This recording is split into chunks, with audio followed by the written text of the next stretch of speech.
2 күн бою Этно шаарчада ар бир облустун 7 багыттагы иш-чарасынын жыйынтыгы чыгарылып, жеңүүчүлөр акчалай сыйлыктарга жана дипломдорго ээ болушту. Саамалыкка вице-премьер-министр Алтынай Өмүрбекова, Жогорку кеңештин депутаты Гүлкан Молдобекова, ошондой эле маданият, маалымат жана туризм министри Азамат Жаманкулов катышып, сыйлык ээлерине билектерин тапшырды.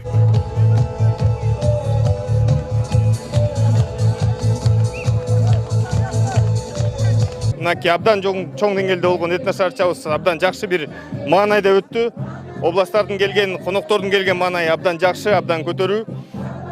Бул жерде бир канча багыттар боюнча, маданий багыттар боюнча конкурстарыбыз, мелдештерибиз болуп өттү. Анын баардыгында областтарыбыз, 2 шаарыбыз абдан активдүү катышты.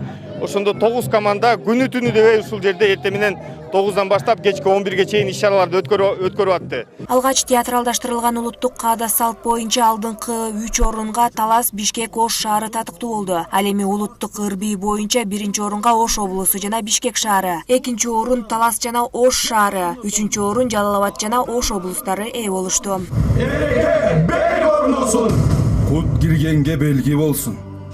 Бишкек Ордо элге толсун. Кийинки номинация салттуу кийим кече сынагы. Анда 1-чи орунга Ош шаары жана Баткен облусу, 2-чи, 3-чү орун Нарын, Ош облустарына айгарылды. Ошондой эле тамак аштар боюнча алдыңкы 2-чи, 3-чү орундарга Ош жана Ысык көл татыса, ал эми Сары Өзөн 1-чине багындырды.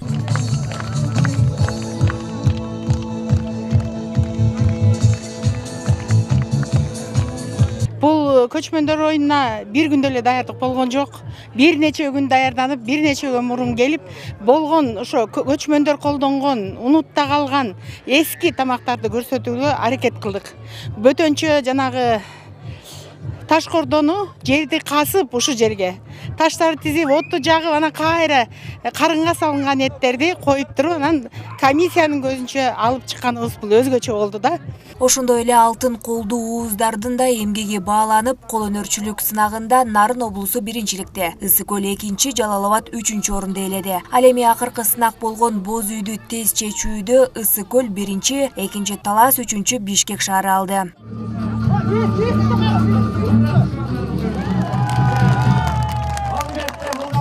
Этно шаарчадагы маданий иш-чаралар жыйынтыкталгандан соң Хан Ордо сахнасында гала концерт болду.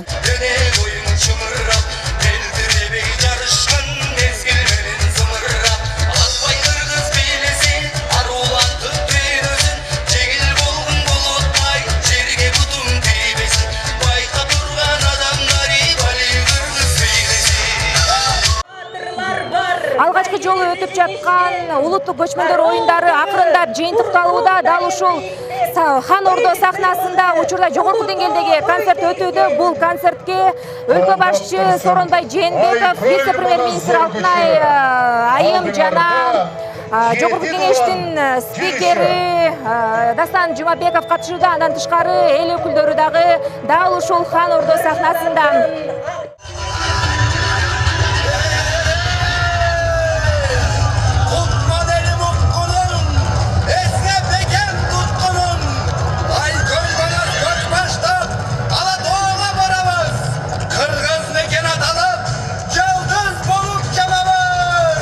Учурда Хан Ордодо сахналык көрүнүш менен жогорку деңгээлдеги концерт башталды. Элдин агымы дагы абдан көп. Өзүңүздөр байкагандай, бул жака 7 облустун элдери жана ошондой эле Талас облусунун бардык элдери дал ушул Хан Ордо сахнасында чогулууда.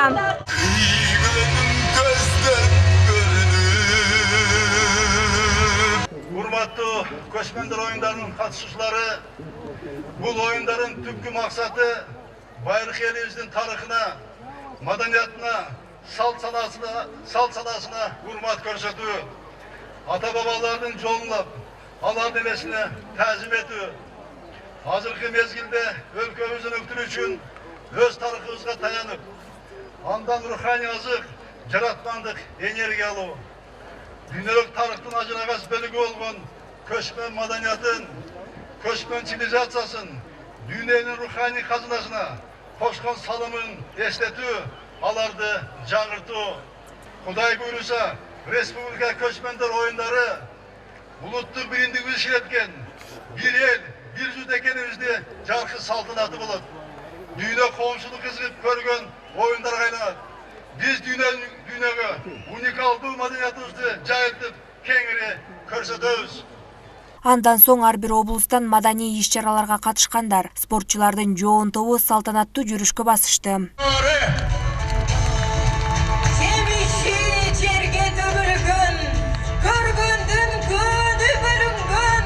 Жабылуу салтанатында сөз сүйлөгөн өкмөттүн Таластагы өкүлү Марат Мураталиев кийинки улуттук көчмөндөр оюндары Ош облусунда өтөөрүн айтып, эстафетаны кесиптеши Узарбек Жылкыбаевке өткөрүп берди. Анан эми буйруп бизге Ош областына тийди эмки көчмөндөр оюну. Буюрса келерки жылы болот. Муну дагы эми өкмөт менен макулдашып чечебиз датасын. Аны баягы өзүнчө айтылат датасы. Бирок биз бүгүнкү күндөн баштап даярдыкты баштайбыз. Аябай планканы бийик коюп берди Талас областынын жалпы калкы, жетекчилиги. Эми биз андан кем эмес, мындай уят кылбагандай кылып, жалпы кыргыз журтун уят кылбагандай кылып өткөрөбүз деп ишендирип кетем. Аземге келген 60 миң элдин маанайы жакшы. Алар да эми ордолуу Ошто өтүүчү көчмөндөр оюндарына барарын билдирди. Биз дагы сүйүнүп атабыз ошо биз жак барганга. Жакшы да бизге жакыныраак, совиясы жакшы. Ош өзү меймандостукту келет, аябай жакшы. Бизге аябай жакты. Таласка мен биринчи жолу келип атам. Бирок элдери жакшы, баары мындай меймандос. Азыр биз Сабира эженин үйүндө жашап атабыз. Бүгүн абдан толкунданып жатабыз. Талас областында өткөн көчмөндөр оюну өтө жогорку деңгээлде өтүп жатат десек болот да. Таластыктардын жана уюштуруучуларына ыраазычылык билдиребиз. Биз Баткен областынын Лейлек районунан келдик. Буга шүгүр аябай жакшы өтүп атат, сонун өтүп атат. Көчмөндөр оюну аябай жакты. Келечекте şu Кыргыз элинин шундай көчмөндөр оюну дүйнөгө атагы чыга берсин. Анан ушу 7 дубандын элдеринин ынтымагы ушу көчмөндөр оюнунун аркасында көрбөгөн элдер келип биз Таласты көрүп кеткенине биз да сыймыктанып атабыз. Барабыз. Бирок бүгүн сонун өттү. Сценарий сонун түзүлүптүр. Кошумчаласак, улуттук көчмөндөр оюндарында тынчтыкты сактап, элди көзөмөлдөгөн күч органдары тикесинен тик туруп кызматта турушту. Жана ошондой эле Талас элинен биз теле аркылуу баардыгына кайрылуу жасап, ушу өтүп жаткан көчмөндөрүбүздү коомдук коопсуздукка, Талас элин жалпы күчү менен тазалыкты, тартипти сактоо берүүгө биз чакырганбыз. Ошодон тышкары мына биздин өзүбүздүн ардагерлерден да 100 ардагерибиз чыкты. Анан тышкары коомдук коопсуздукту сактоо үчүн темирлөөчүлөр 200 дыйынды да кошумча келип бизге жардам берип атат. Ал эми бизге кошумча күч болсо ички иштер министрлигине каралды. Мен бурса алар 20-сынан баштап биз менен ушу катарга келип тизилип беришет деп ойлойм. Ошондой эле Манас Ордо комплексинде жана Ат майданда медпункттар ачылып, күнү-түнү иш алып барышты. Ал эми облустун өзгөчө кырдаал бөлүмү боз үйлөрдөн өрт чыгып кетүү коркунучун алдын алып, түшүндүрүү баракчаларын таратты. Андан тышкары атайын штаб да түзүлгөн. Ал эми ыктыярчылар да уюштуруучулардын колуна кол, бутуна бут болуп, тазалыкты көзөмөлдөп, келген конокторго багыт берип турушту. 150 ыктыярчыбыз ушул концерт учурунда бардык уюштуруу иштерине жалпы жамандоо берип, күч органдарына жалпы жардамдарды берип, албетте оор учурлары бар, кыйын учурлар, анын сөзсүз түрдө жаш болгондон кийин позитив учурлар дагы көрсөткөнгө аракет кылып атабыз. Буйруса улуттук көчмөндөр оюндарыбыз эң жогорку деңгээлде өтү десек болот. Белгилей кетсек, улуттук көчмөндөр оюндары 16-сынан 21 сентябрга чейин болуп, тиешелүү мамлекеттик органдар 6 күн бою кызматта болушту. Ал эми оюндардын жүрүшү жогорку деңгээлде өттү. Нурай Кайратова, Жумабай Исманалиев, СТВ, Талас облусу.